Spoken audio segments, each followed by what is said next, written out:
그리스도인의 삶은 참 특이하죠.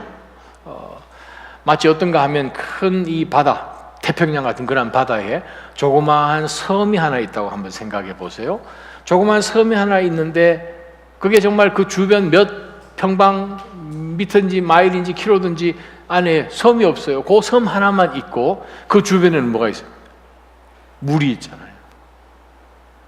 정말 사방을 돌아봐도 하나님을 바라보면서 살고 있는 그리스도인 찾기가 정말 쉽지 않은, 주일날 여러분 정장을 입고 옷을 깨끗하게 입고 차를 타면서 예배 시간에 집에서 나오시면 아마 여러분 동네 그 골목에 동일한 시간쯤 되어서 옷을 차려입고 성경책을 들고 차를 타는 사람들 거의 못 보잖아요.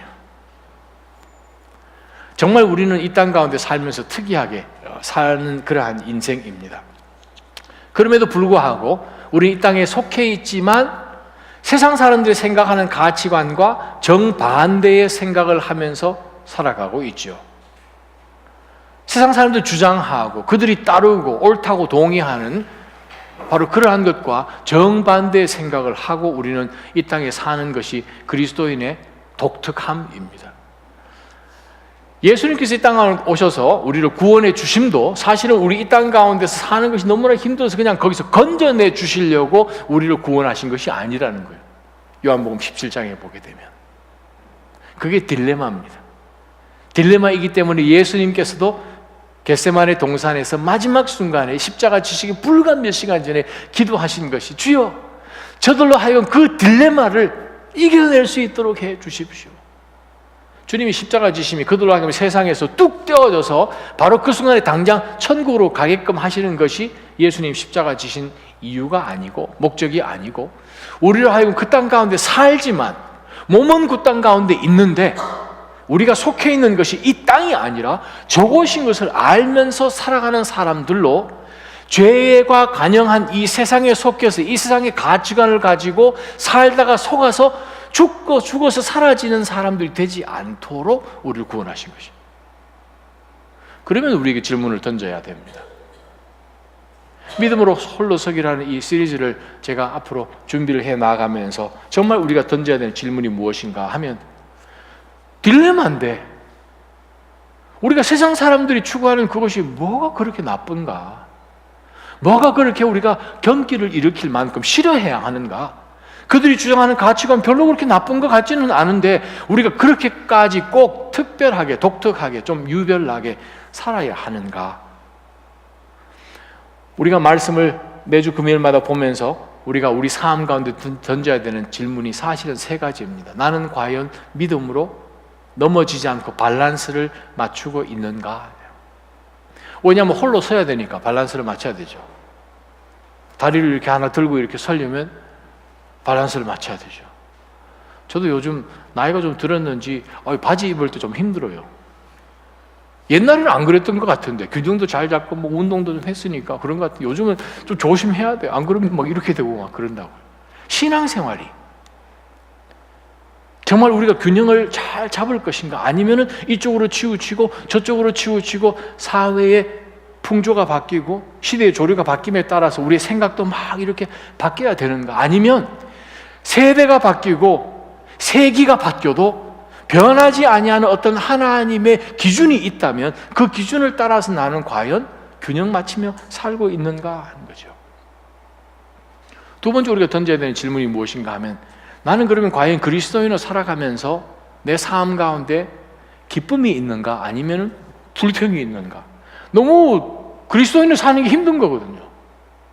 제약도 많은 것 같고 마음대로 좀 했으면 좋겠는데 꼭 이렇게 해야 돼?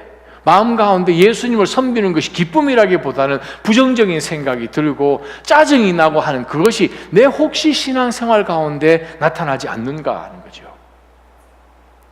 그것이 우리 마지막 때에 살고 있는 성도인 나에게 던져야 될 질문이에요. 나는 믿음 가운데서 기준에서 벗어나서 치우치지는 않는가? 아니면 내 삶 가운데 진짜 하나님을 섬기는 것이 기쁨으로 나아가는가? 아니면 세 번째, 나는 그냥 뭐 이렇게 살든 저렇게 살든 그냥 살면 되는 거지 뭐가 아니라 나는 반드시 하나님이 내 삶 가운데 주신 새 생명을 인하여서 나는 승리한다. 마지막 그 자리에 서 계신, 우리 세상 끝에 서 계신 예수님을 승리 가운데서 만난다 하는 그런 승리의 목적을 둔 삶으로 내가 살아가는가 하는 그 세 질문을 우리가 이 몇 주 동안 계속 좀 던져봤으면 좋겠습니다. 저와 여러분이 잠깐 본 로마서 말씀은 아마 여러분이 로마서 말씀 가운데서 가장 많이 인용하고 읽고 또 익숙한 말씀이 아닌가 모르겠습니다. 오늘 이 말씀을 들여다보면 오늘 본문의 말씀이 우리에게 주는 여러 가지 교훈들이 많이 있어요. 제일 첫 번째 보게 되면 이 말씀은 누구에게 준 말씀인가? 그리스도인들에게만 준 말씀이에요. 성도들에게만 준 말씀이에요. 그러므로 형제들이요, 성도가 누구입니까? 하나님의 자비하심을 얻은 사람들이죠. 로마서 1장부터 시작된 지금까지 나온 내용이 무엇입니까? 하나님이 여러분에게, 우리에게 얼마나 엄청난 자비를 베푸셨으면 하나님의 원수되어서 하나님 앞에 정말 심판의 대상이 된 우리가 예수 그리스도의 그 믿는 믿음으로 인하여서 하나님의 자비를 얻어서 하나님의 자비가 되어서 우리가 구원 가운데서 승리하는 삶으로 변화시켜서 점점 그리스도 안에서 그리스도를 닮아가는 성화의 길로 가는 엄청난 자비하심을 하나님이 전적으로 우리에게 부어주셨다는 것을 만약에 여러분이 믿는다면 형제들이요, 그 말이에요. 성도는 누굽니까? 하나님의 자비하심이 무엇인지를 분명히 아는 사람들이기 때문에 이 마지막 때에 우리가 어떻게 살아야 되는가? 바울이 이렇게 이야기합니다. 여러분에게 권합니다. 권합니다만 이 표현은 우리가 신약 성경에 참 많이 등장하죠. 오늘 우리가 큐티 말씀했던 우리 사도행전 20장에 나온 말씀도 동일하죠. 밀레토에서 에베소에 있는 장로들을 바울 사도가 요청을 해서 와서 해변가에서 만났을 때에 그들에게 권면했어요. 강권하였다라고 개역 성경에 번역이 되어 있는데 아주 저들에게 정말 따뜻한 마음으로, 그러나 아주 강하게 그들에게 권면했어요. 이 단어는 예수님께서 보혜사 성령님을 소개할 때 썼던 바로 그 단어죠. comforted.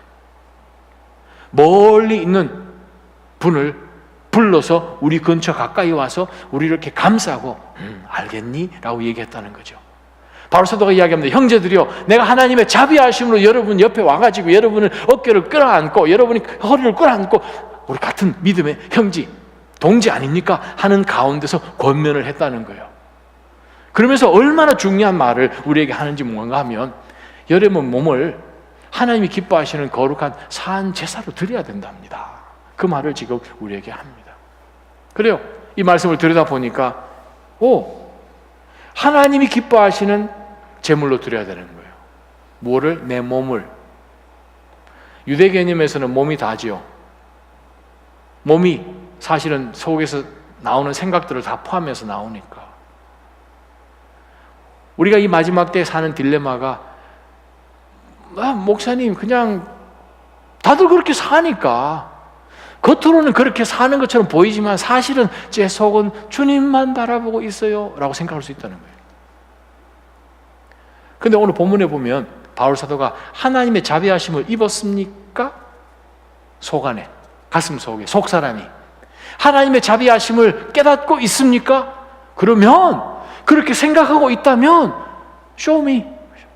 삶 가운데서 이 세상 가운데 떨어져 나와 있는 성도인 것처럼 정말 이 세상에 사는 사람 아닌 것처럼 보여지는 성도로서 사는 것이 무엇인가? 독특한 그리스도인의 모습을 보여야 될 것이 무엇인가? 하나님이 기뻐하실 산 제물로 드리라는 거예요. 단번에. 제물은 드렸다가 한 이틀 후에 와서 그거 좀 돌려주세요 하는 게 제물이 아니잖아요. 예수님께서 우리를 대신해서 십자가 지셨어요. 죽으시고 부활하셨습니다. 그래서 우리에게 구원이 주어진 거예요. 동일하게 우리로 하여금 그 예수 그리스도를 닮아가는 삶으로 하나님이 기뻐하시는 인생으로 내 삶을 쑥 드리라는 거예요. 드릴 때는 우리의 최고를 드리잖아요. 그래서 바울이 계속해서 이야기합니다. 어떻게 하면 그러면 하나님 앞에 쑥 이렇게 드릴까? 딱 두 가지예요. 우리가 보여지는 겉모습하고 겉모습이 나올 수 있도록 하는 속사람하고 그 두 가지를 바울 사도가 바꾸라는 거예요. 2절 한번 보십시다. 이 세대를 본받지 말라. 이 세대를 본받지 말고 오직 마음을 새롭게 함으로 변화를 받아라. 세대를 본받아서 자꾸 따라가는 겉모습이 우리 가운데 있다는 거죠. 깊이 생각하지 않으면, 무엇을? 하나님 우리 가운데 부어주신 그 자비를 우리가 정말 깊이 생각하지 않는다면 우리는 잠깐 방심하는 틈에 세대를 본받을 수 있다는 거예요. 오늘 이 말씀을 다시 한번 자세히 한번 생각해 보십시다. 하나님 앞에 드려지는 산 제물, 희생이죠.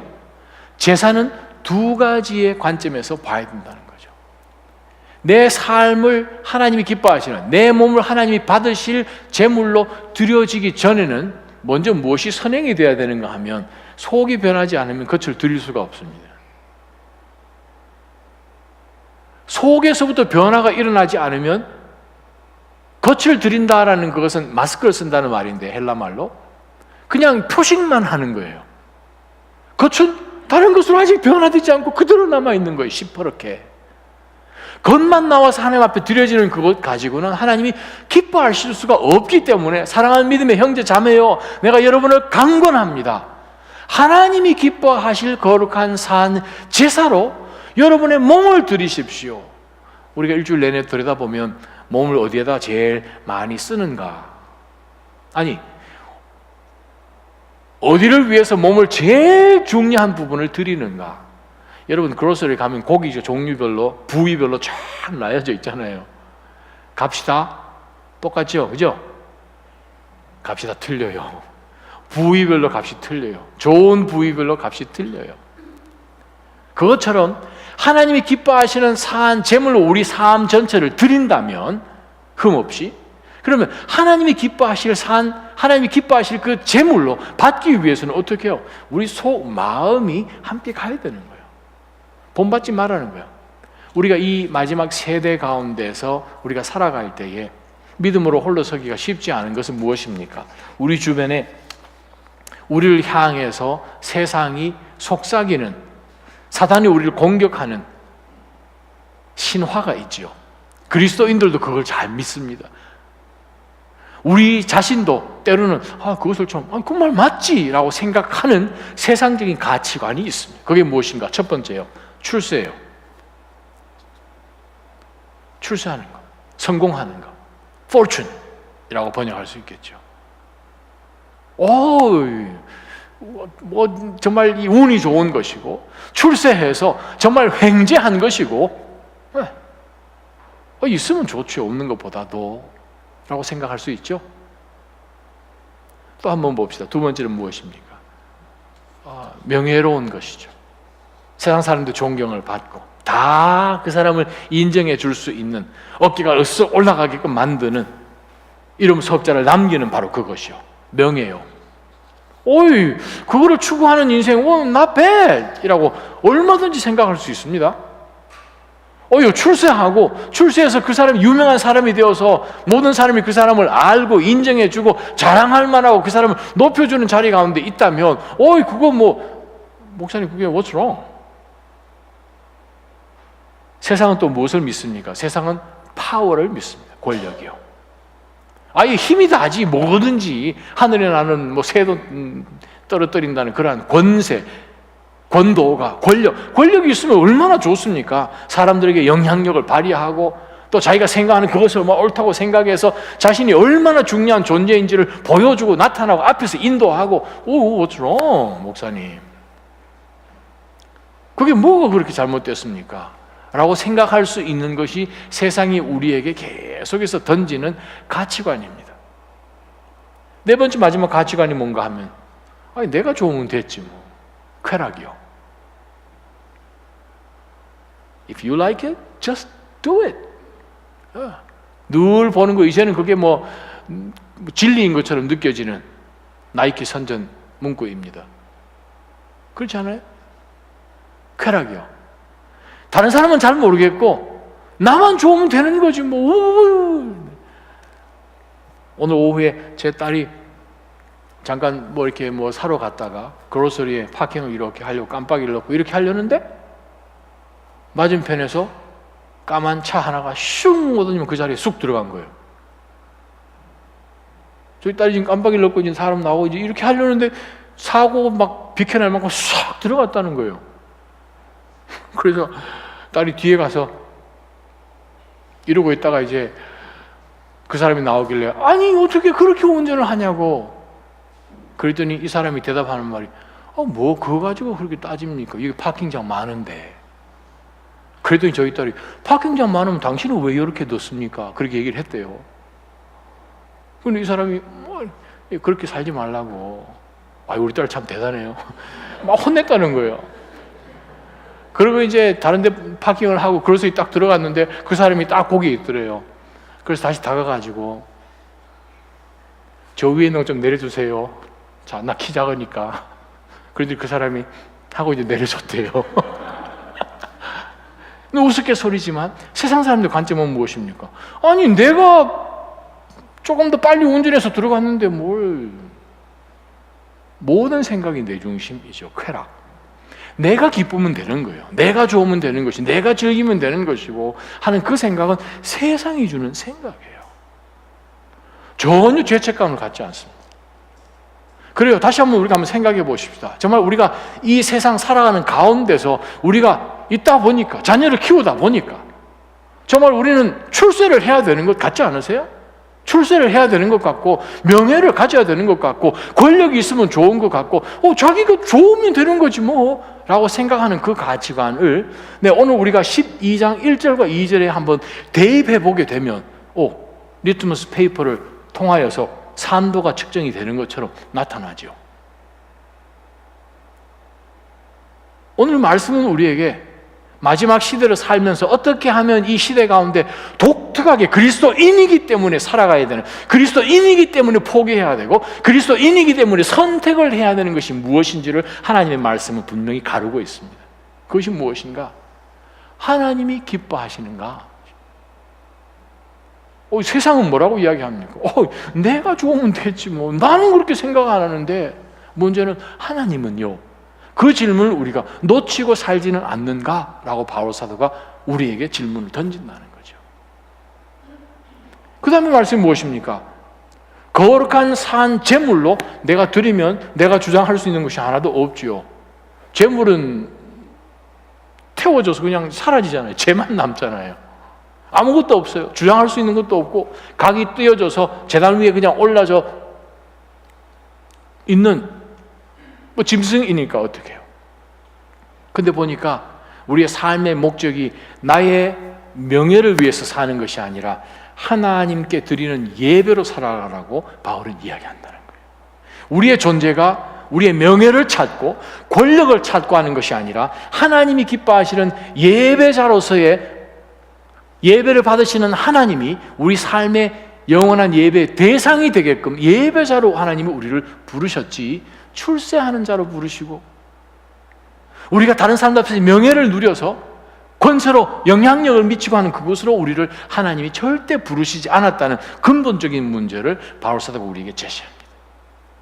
사랑하는 나자님 성도 여러분, 우리가 이 마지막 때에 우리가 마음 가운데 늘 기억해야 되는 것은 무엇인가? 우리는 이 땅 가운데 살면서 매 순간마다 딜레마에 있지만 세상을 본받지 말기를 주님의 이름으로 축원합니다. 그거예요.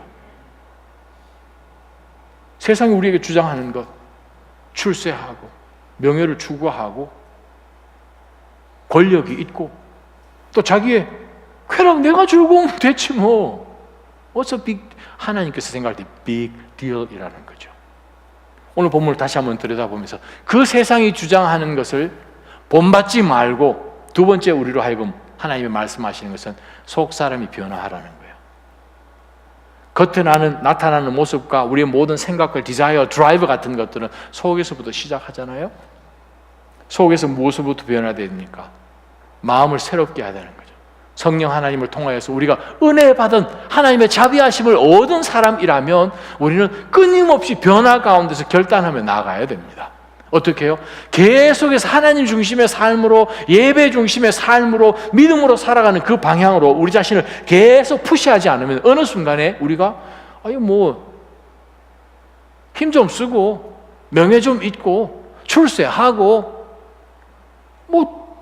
재밌고 하는 가운데 우리 그리스도인도 빠져갈 수 있다는 거죠. 오늘 이 말씀을 서포트하기 위해서 신명기 말씀을 한번 들여다보았으면 좋겠습니다. 로마서에서 신명기로 넘어오면서 저와 여러분은 2000년 전에 바울 사도가 이 로마에 있는 성도들에게 권면했던 이 말씀이 과연 21세를 살아가고 있는 우리에게 적용이 되는가? 적용되다마다요.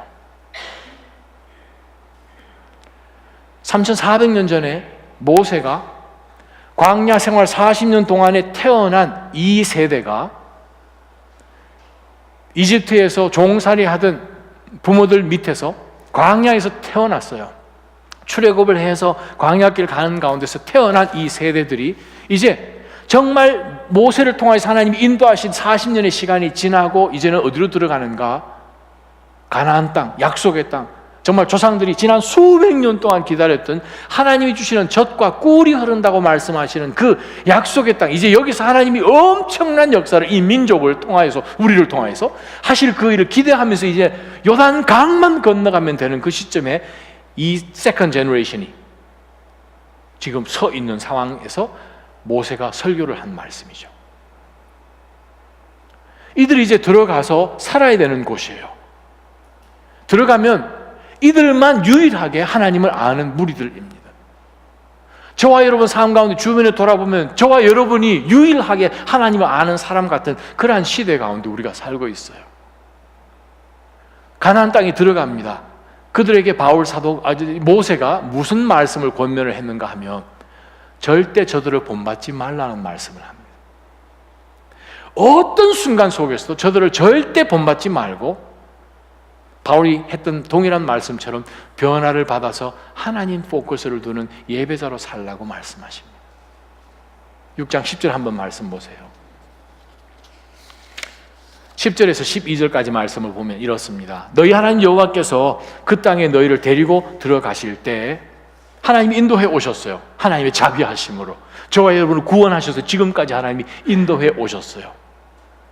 들어가실 때 너희 조상인 아브라함과 이삭과 야곱에게 맹세해서 너희에게 주겠다고 하신 그 땅이요, 예수 그리스도를 통하여서 성경 말씀에 기록된 모든 우리를 향한 하나님의 그 말할 수 없는 언약의 약속들을 하나님이 이루어 주시고 이루어 주시겠다고 우리 인생을 그리스도 안으로 끌어들이셨어요. 구원시켜 주셨어요. 그러한 우리들에게 하나님이 우리 인생을 허락해 주셨는데, 이 인생길 가운데서 때로는 우리가 취하지 않고 우리가 만들지 않고 우리가 얻지 않았던 일터든 직장이든 가정이든 우리가 했지요.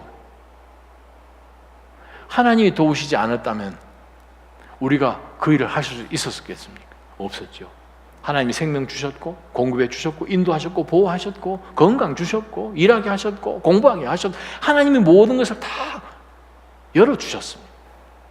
그 하나님의 은혜를 만약에 우리가 40년 광야 생활 가운데 태어난 사람들처럼 우리가 생각을 한다면 오늘 이 본문 말씀 뭐라고 합니까? 너희가 그 땅 들어가면 다른 사람이 다 해놓은 것을 너희는 베네핏 얻는 것처럼 얻게 될 테인데 말이에요. 여러분이 일하는 회사 여러분이 만들지 않았어요.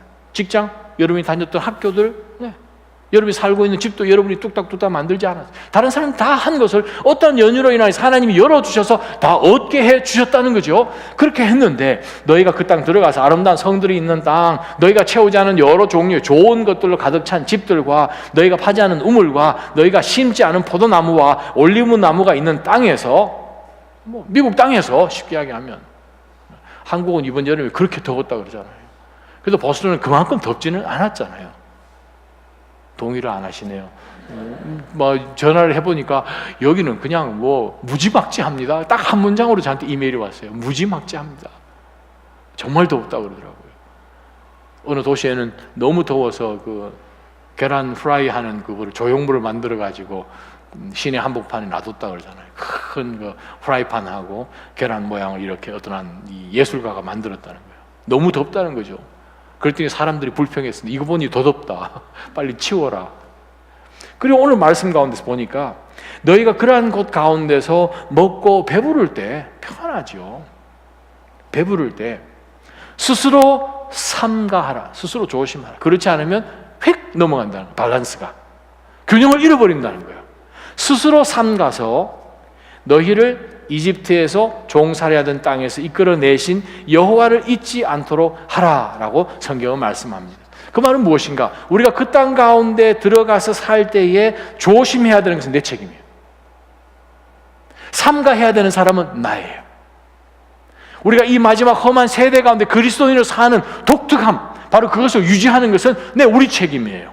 우리가 그것을 결단하고 우리가 우리 삶을 하나님 기뻐하시는 사한 제물로 드리는 것은 내가 결정해야 됩니다. 옆에서 해줄 수 없어요. 다른 사람이 날 대신해 줄 수 없어요.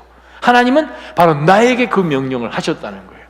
책임이 우리에게 있습니다. 두 번째 말씀 보세요. 12절 말씀 보니까 하나님이 모세를 통해서 그 시대 백성들에게 말씀하셨듯이 동일하게 우리에게 말씀하시는 게 무엇인가? 어떻게 이 자리까지 왔는지를 잊지 말라라고 말씀하십니다. 고린도 교인들에게 너희들은 예전에 완전히 하나님을 알지 못하던 언약과 말씀이 전혀 없었고 언약 하나님 그게 무엇이 있었나 완전히 이방이었는데 하나님이 그를 하나님의 자녀로 삼아 주셨다는 그 엄청난 구원의 역사를 잊지 말라는 거예요.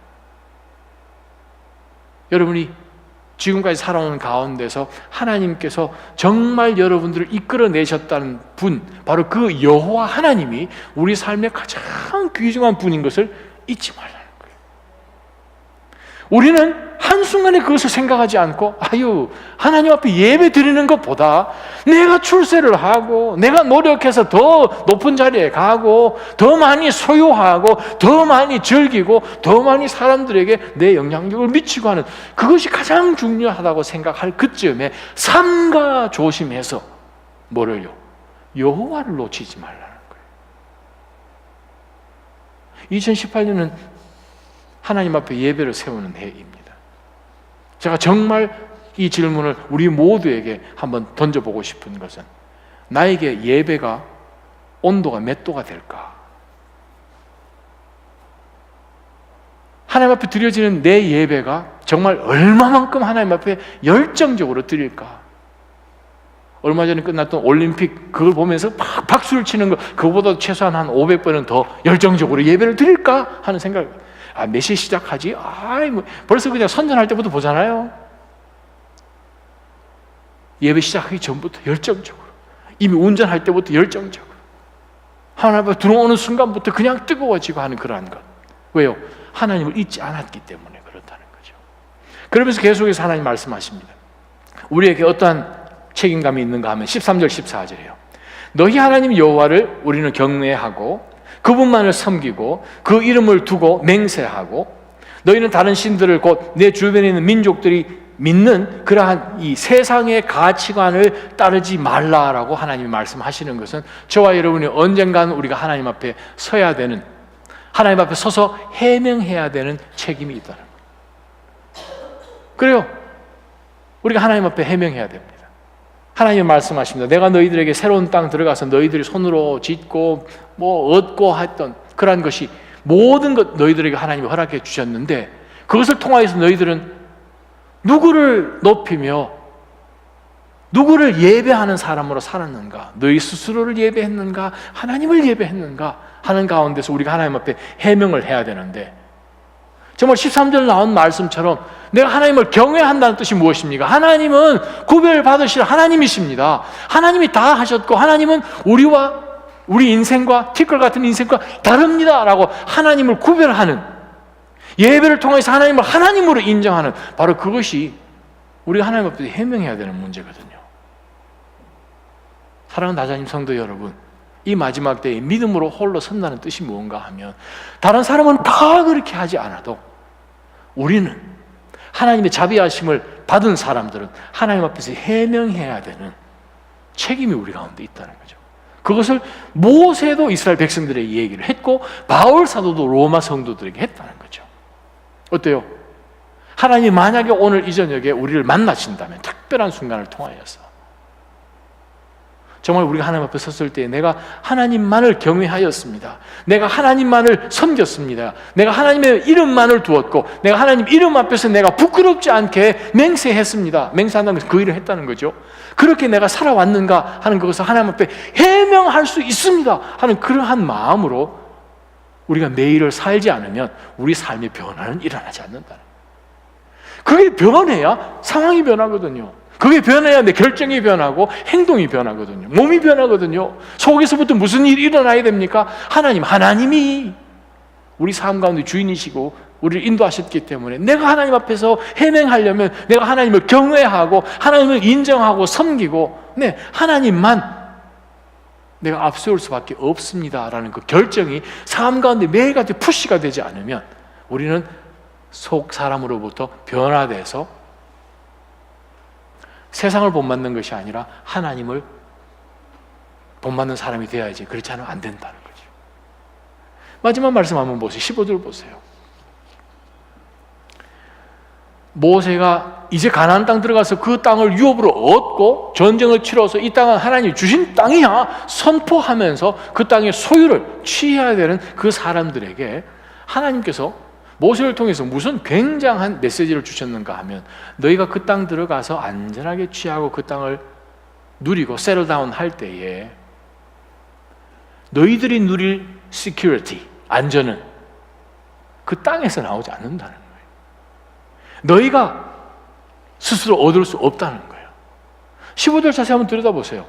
너희 가운데 계시는 너희 하나님 여호와는 질투하시는 하나님이신데 그분의 진노가 너희에게 일어나서 그분께서 너희를 그 땅의 지면에서 멸망시키면 어떻게 하겠느냐라는 말씀을 모세가 경고로 이스라엘 백성들에게 주었어요.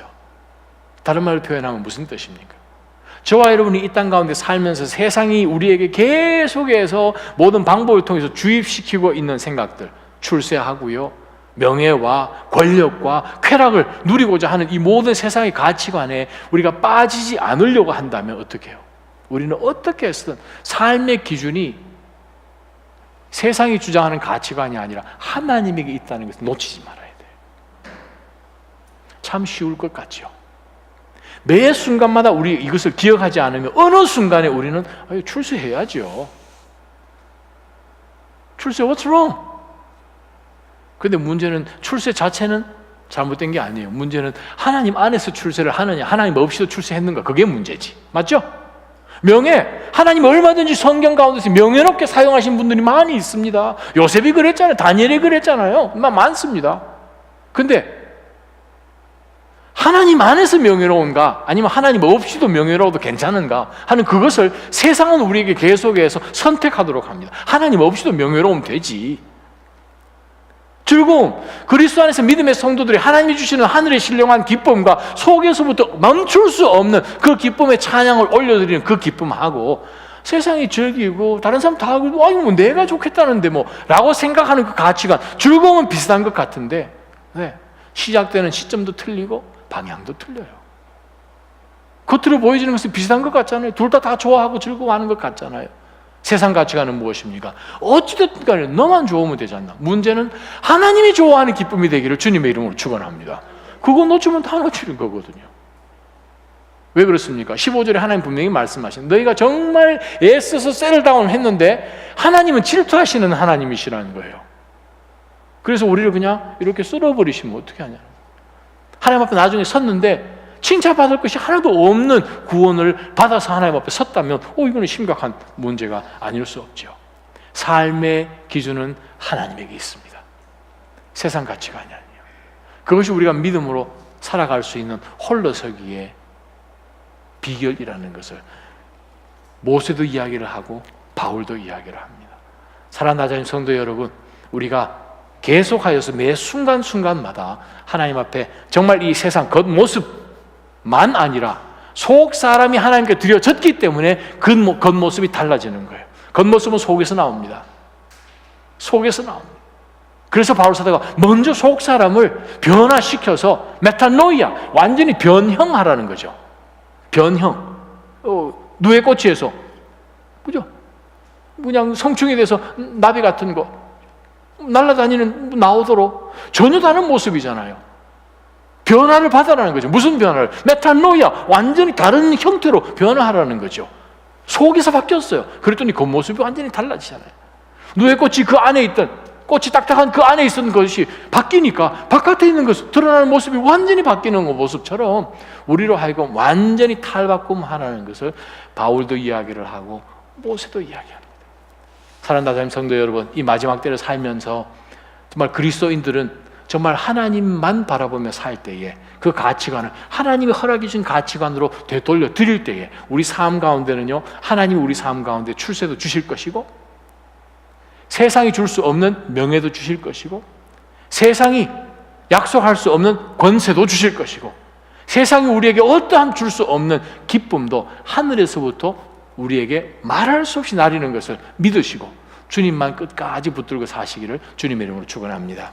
우리 한번 기도하며 하나님 앞에 나갈 것입니다. 우리가 기도하며 나갈 것은 무엇입니까? 하나님 아버지, 정말 우리가 살아가는 삶 가운데서 정말 우리가 좀 부러워하는 것이 있었습니다. 사실은 저 사람 출세했다는데, 와, 대박을 터뜨렸다는데, 아유, 그 사람 어떻게 해서 그렇게 정말 유명한 사람이 되었을까? 어떻게 그 사람이 그렇게 굉장히 높은 자리에 출세했을까? 권력이 있을까? 영향력 발휘하고 얼마나 그 사람이 중요한지, 그 사람 없으면 아무것도 안 돌아가는 것 같은 그러한 인생이 되었을까? 아유, 그 사람 참 재밌게 인생 사네. 근심, 염려, 걱정이 하나도 없네. 나도 좀 그러한 케어프리로 좀 살아봤으면 하는 그러한 생각 가운데 우리는 빠집니다. 하나님, 그러나 오늘 말씀을 통하여서 우리를 다시 한번 흔들어 깨워주심이 무엇입니까? 주여, 저희로 하여금 이 믿음 가운데서 하나님을 끝까지 소망하며 주님 앞에 서 있다는 그 영적 책임감을 가지고 두려움으로 하나님 앞에 섬기며 살게 해달라고 우리 한번 기도하며 하나님 앞에 한번 나가십시다. 기도하겠습니다. 걸어가신 하나님 아버지, 은혜를 감사합니다. 오늘 주신 이 메시지를 통하여서 하나님 아버지 다시